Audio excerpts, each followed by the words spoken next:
قل اعوذ برب الناس، میں کس کی پناہ مانگتا ہوں؟ توجہ، اے محبوب آپ فرما دیں کہ میں پناہ مانگتا ہوں انسانوں کے خدا کی۔ رب الناس، انسانوں کا خدا۔ مولا میں تیری پناہ میں آنا چاہتا ہوں۔ اور وہ کون ہے انسانوں کا خدا؟ ملک الناس، انسانوں کا بادشاہ بھی ہے۔ الہ الناس، انسانوں کا خدا بھی ہے، معبود بھی وہی ہے، پالنے والا بھی وہی ہے، بادشاہ بھی وہی ہے، عبادت کے لائق بھی وہی ہے۔ اب کس چیز سے پناہ مانگتے ہو؟ من شر الوسواس الخناس، خناس کے، شیاطین کے وسوسوں سے، اس کے بہکاووں سے، ان کے ورغلانے سے پناہ مانگتا ہوں اللہ تبارک و تعالیٰ کی۔ اس پوری سورے میں آپ اگر محسوس کریں گے تو اللہ تعالیٰ نے انسانوں کا ذکر 5 مرتبہ کیا۔ الناس الناس الناس، انسان۔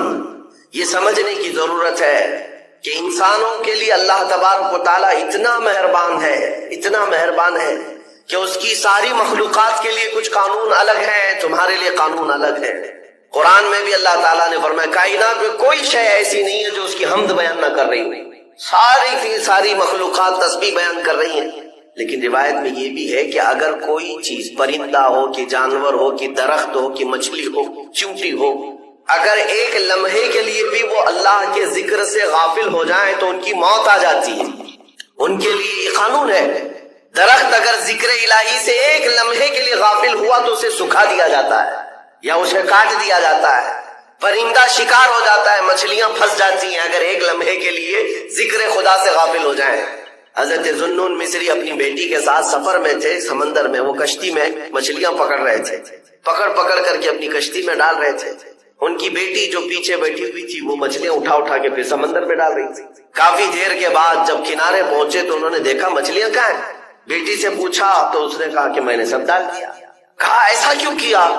کہا آپ نے تو فرمایا جو مچھلی ذکر خدا سے غافل ہوتی ہے وہی شکار ہوتی، تو آپ کی جال میں وہ مچھلیاں آئی جو ذکر خدا سے غافل تھی، میں نے اس لیے انہیں دوبارہ ڈال دیا کہ مولا ہمیں بار بار مہلت دیتا ہے تو ہم انہیں کیوں مہلت نہ دیں۔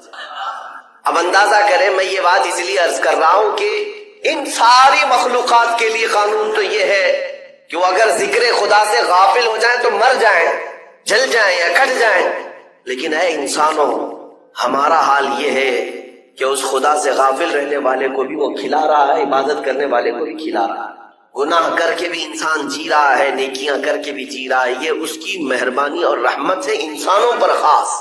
ابراہیم علیہ السلام کی عادت تھی کہ وہ بغیر مہمان کے کھانا نہیں کھاتے تھے، بغیر مہمان کے ان کے یہاں دسترخوان ہی نہیں بچھتا تھا۔ ایک بار 2 دن ہو گئی کوئی مہمان نہیں آیا، آپ بھی کھانا نہیں کھائے۔ تیسرے دن راستے میں ایک ادھیڑ عمر کا کوئی شخص ملا، مسافر تھا۔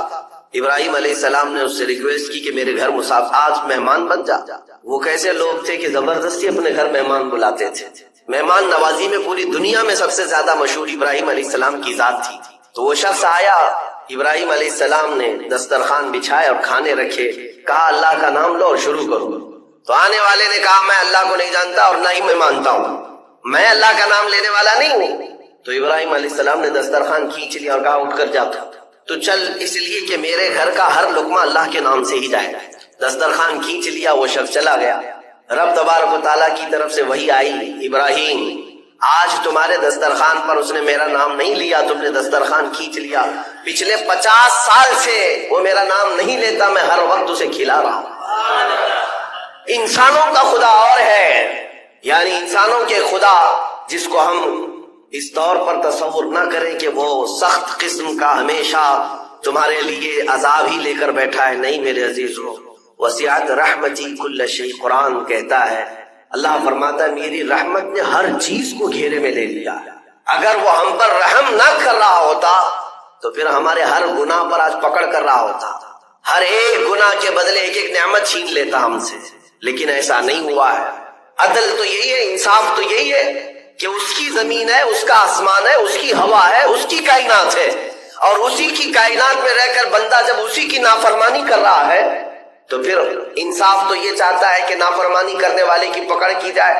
اگر تم ایک نماز نہیں پڑھے تو ناک کاٹ دی جائے گی، دوسری نہیں پڑھو گے تو دانت توڑ دیے جائیں گے، تیسری نہیں پڑھو گے تو ہاتھ توڑ دیے جائیں گے۔ کیا ایسا ہو رہا ہے؟ نہیں ہوتا۔ تو رب تبارک و تعالی ہم بندوں پر عدل نہیں بلکہ فضل فرما رہا ہے، فضل فرما رہا ہے۔ دو باتیں عرض کر کے میں اپنی بات کو سمیٹ لیتا ہوں۔ میرے عزیزو، اللہ تبارک و تعالیٰ اپنے بندوں پر کس قدر مہربان ہوتا ہے، اسی لیے اس سورے میں اللہ تعالیٰ نے اپنے حبیب سے فرمایا کہ اے محبوب آپ فرما دیں کہ پناہ مانگنا ہے تو رب الناس کی پناہ مانگو، انسانوں کے خدا کی پناہ مانگو، اس سے بہتر پناہ تمہیں مل ہی نہیں سکتی۔ اقرأ القرآن وارتقی ورتل، اے بندے قرآن یہاں پر بھی پڑھ جیسے دنیا میں پڑھتا تھا، جیسے تو قرآن پڑھتا تھا یہاں پر بھی پڑھ، اور جب تک وہ پڑھتا رہے گا رب تبارک تعالیٰ فرماتا ہے ورتقی ورتل، ایک آیت پڑھ ایک درجہ اوپر، دوسری آیت پڑھ دوسرا درجہ اوپر، تیسری آیت پڑھ تیسرا درجہ اوپر۔ جنت میں وہ درجے طے کرتا جاتا رہے گا، جہاں جا کر کے وہ قرآن کی تلاوت ختم کرے گا کہا جائے گا یہی تیرا درجہ ہے۔ میرے آقا صلی اللہ تعالی علیہ وسلم سے پوچھا گیا کہ کیا یہ قرآن جب تک وہ تلاوت کرتا رہے گا اس کے درجے بلند ہوتے رہیں گے؟ حضور اکرم صلی اللہ علیہ وسلم کی حدیث میں ہاں میں نے جنت میں دیکھا ہے قرآن کی تلاوت کرنے والوں سے اوپر کسی کا درجہ آیا ہی نہیں، کیونکہ یہ تلاوت کرتے کرتے، کیونکہ جو کچھ بھی جنت حاصل کرنے کا آپشن ہے نا وہ دنیا میں ہی تو ہے۔ تم اتنی نمازیں پڑھو تو یہ جنت ہے، اتنے روزے رکھو تو یہ جنت کا دروازہ تمہارے لیے، حج کرو تو یہ جنت کا دروازہ تمہارے لیے، سارے آپشن جنت حاصل کرنے کے دنیا میں ہیں۔ یہ دار العمل ہے، مرنے کے بعد عمل ختم ہو جائے گا، لیکن قیامت میں صرف ایک عمل ہے جس کو پھر رب تعالیٰ ریپیٹ کروائے گا۔ وہاں نہیں کہا جائے گا نماز پھر سے پڑھ کے دکھا، حج کر کے دکھا، روزہ رکھ کے دکھا، ختم ہو گئے اعمال، لیکن قرآن پڑھنے والے کو کہا جائے گا اب بھی چاہتا ہے تو پڑھ اور اوپر چل جائے اور بڑھتا جا۔ تو جس کو قرآن آتا ہوگا وہ پڑھتا جائے گا اور درجے طے کرتا جائے گا۔ یہ فضیلتیں میرے آقا صلی اللہ تعالی علیہ وسلم نے سنائی، اور یہ جو حدیثیں میں ذکر کر رہا ہوں متفق علیہ اور صحیح احادیث آپ کے سامنے ذکر کر رہا ہوں، یہاں تک کہ حضور اکرم صلی اللہ تعالی علیہ وسلم کی ایک حدیث ہے، قیامت کے دن وہ بچے جنہوں نے قرآن کو اپنے سینے میں رکھا تھا وہ بلائے جائیں گے، اللہ کا کلام یاد کیا، تو جب وہ آئیں گے تو رب تبارک و تعالیٰ ان بچوں کو بعد میں فرمائے گا ان کے والدین کے سر پر پہلے تاج رکھا جائے، البس والداہ تاجا یوم القیامت۔ رسول کریم صلی اللہ علیہ وسلم فرماتے قیامت کے دن ایسا تاج پہنایا جائے گا جس سے سورج کی روشنی بھی پھیکی پڑے۔ اہل محشر پوچھیں گے یہ کیا نبی ہیں، یہ صدیق ہیں، یہ کون ہے؟ تو فرشتے کہیں گے نہ یہ نبی ہیں، نہ صدیق ہیں، نہ شہداء ہیں، بلکہ صرف ایک حافظ قرآن کے ماں باپ، صرف ایک حافظ قرآن کے ماں باپ۔ جب ماں باپ کو تاج پہنایا جا رہا ہے تو جس کے سینے میں قرآن تھا اس کو کیا کیا جائے گا؟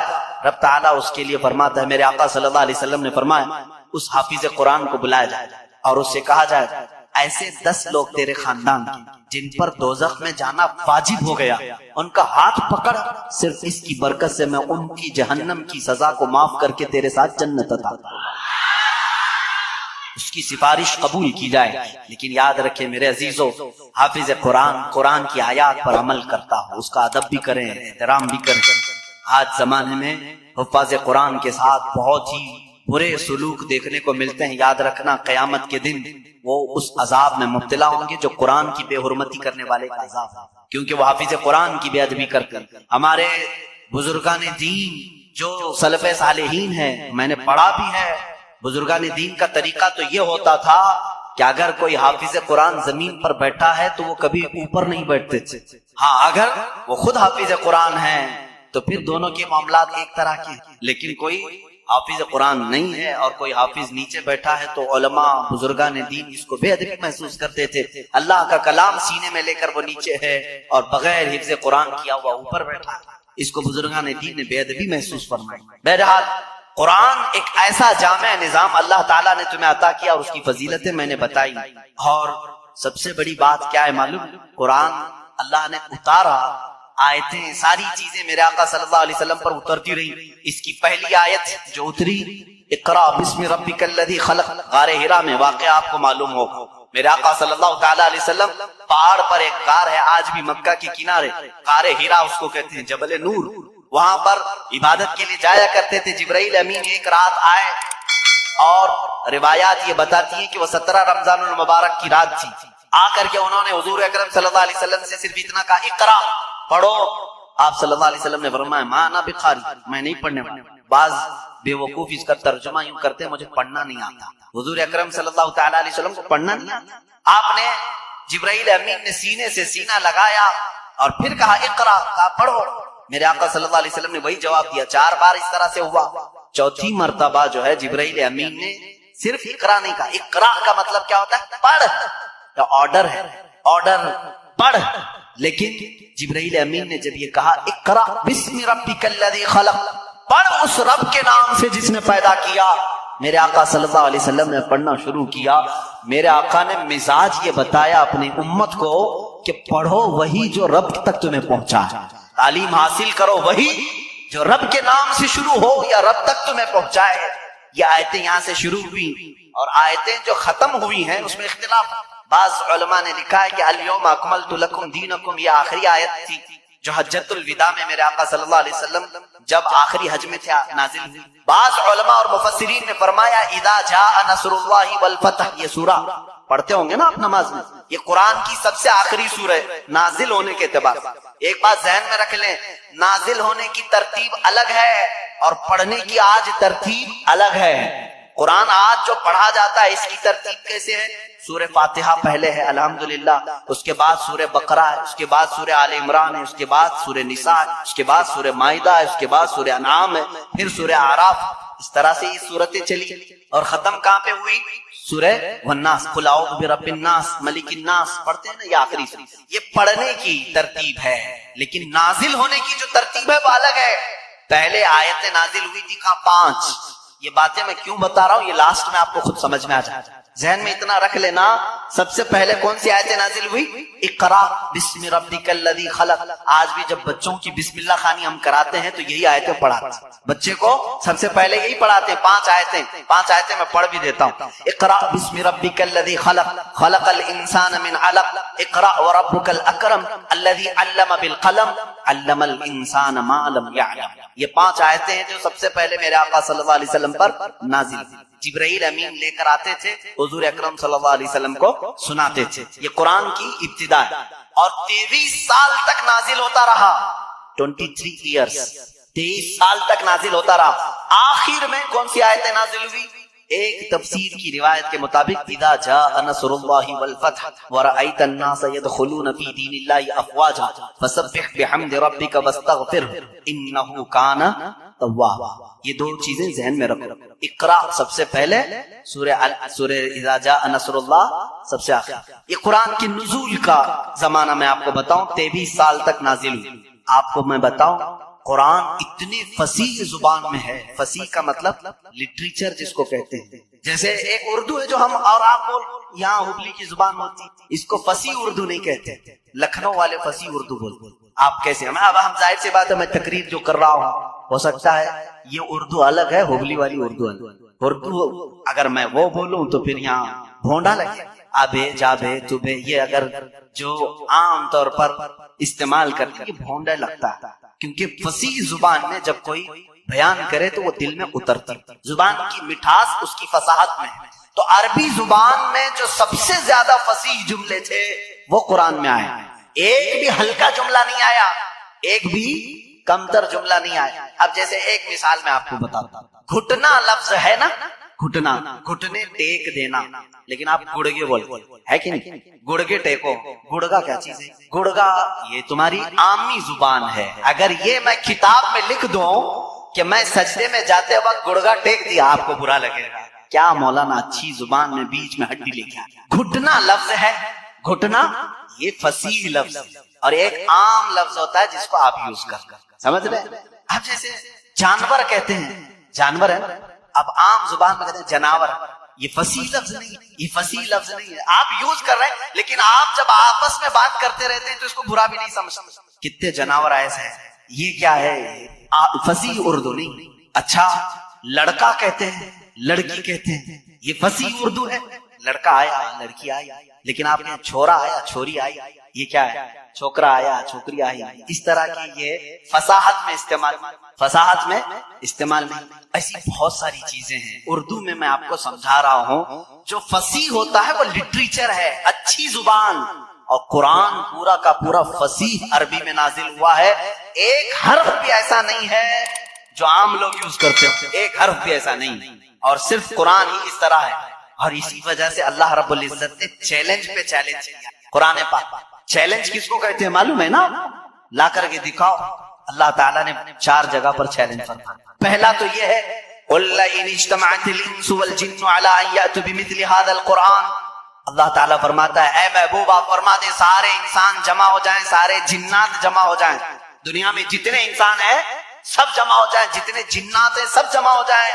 اور اللہ فرماتا ہے کہ وَلَوْ كَانَ بَعْضُهُمْ لِبَعْضٍ ظَهِيرًا, آپس میں ایک دوسرے کی مدد بھی کریں. کس بارے میں جمع ہو کر کے کیا کریں؟ عَلَىٰ أَن يَأْتُوا بِمِثْلِ هَٰذَا الْقُرْآنِ, اس قرآن کی طرح ایک اور کتاب لا کر کے دکھائیں. یہ پہلا چیلنج تھا. عرب والوں کو چیلنج تھا, جو عرب والے عربی جانتے تھے. اگر یہاں والوں کو بولے ہوتے پتہ نہیں کیا ہوتا, دوسری زبان ہی نہیں ہے تمہاری. عرب والے جو عربی میں ماہر تھے ان کو ہی چیلنج ہے کہ یہ عربی میں قرآن اترا, اس طرح کا ایک قرآن لا کر کے دکھاؤ. پورے قرآن لانے کی بات چل رہی تھی, نہیں لا سکے, زمانہ گزر گیا. اس کے بعد رب تعالیٰ نے اس چیلنج کو تھوڑا ہلکا کر دیا, کم کر دیا. کہا ام یقولون افترا فأتوا بعشر سور مثلہ, یہ اللہ کے کلام پر جھوٹ کہتے ہیں, حضور کو کہتے ہیں شاعر ہے, ساحر ہے, جادوگر ہے. اے رسول ان سے کہہ دیں پورا قرآن تو اب تک بنا کے نہیں لا سکے, اس کی 10 صورتیں بنا کر کے لاؤ, اس کی جیسی 10 سورے بنا کر کے لاؤ. حضور اکرم صلی اللہ علیہ وسلم نے چیلنج کیا مکہ والا, اور وہ آپس میں چینی گنیاں کرتے رہتے. ارے چیلنج تھوڑا ہلکا ہو گیا, اب تو بناؤ.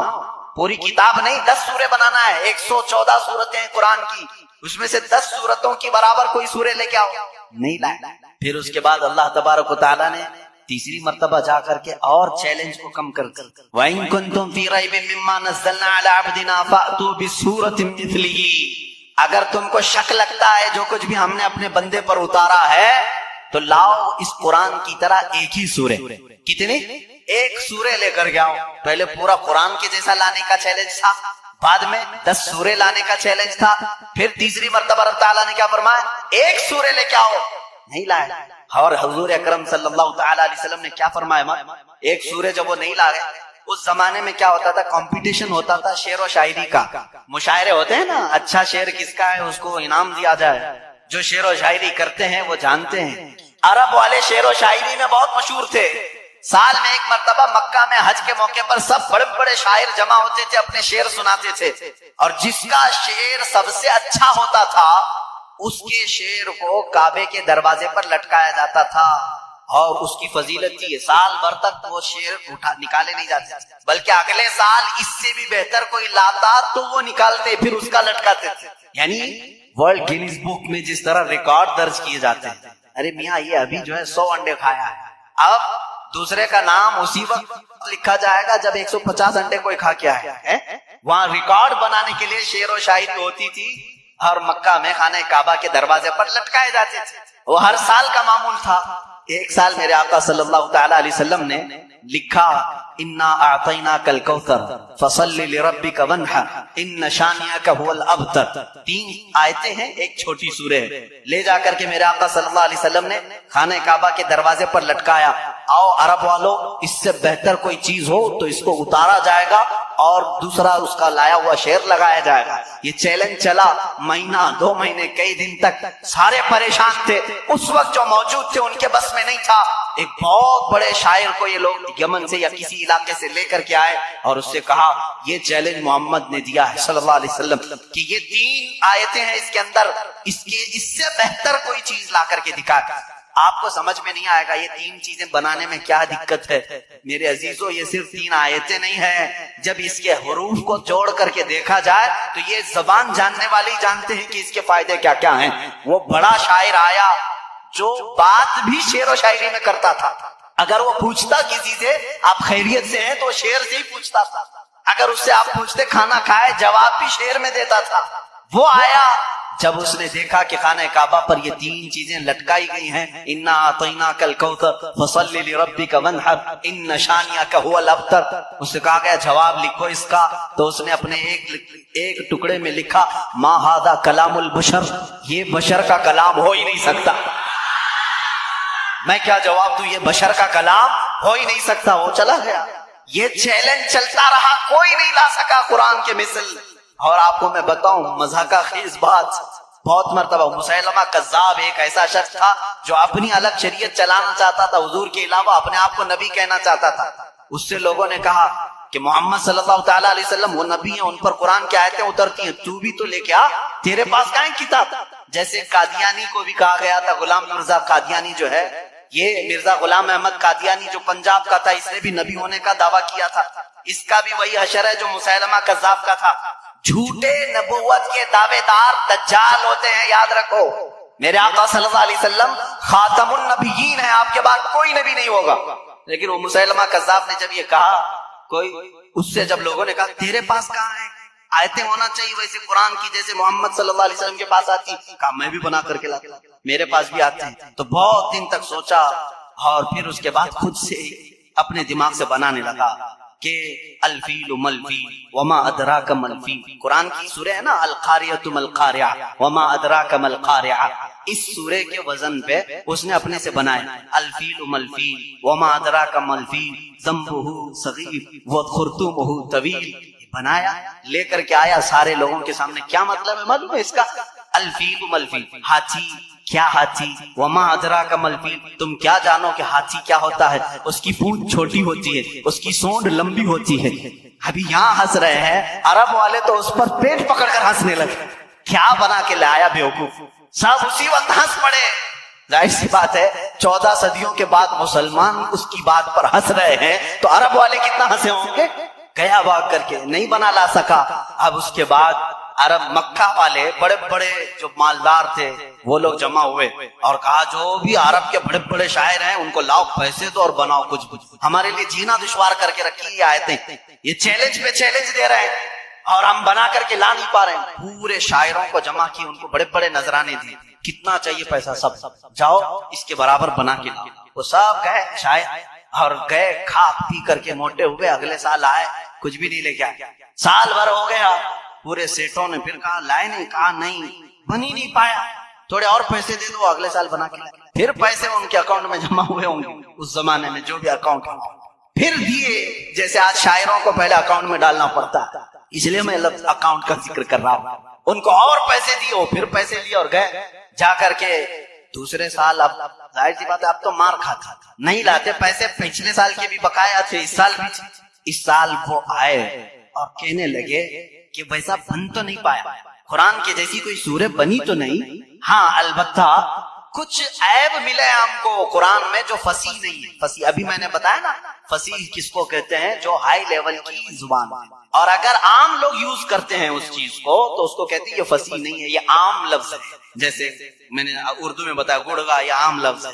انہوں نے کہا 4 لفظ ہم کو ایسے ملے ہیں جو عربی گرامر کے حساب سے فٹ نہیں بیٹھتے، عربی گرامر میں ایسا یوز نہیں ہوتا۔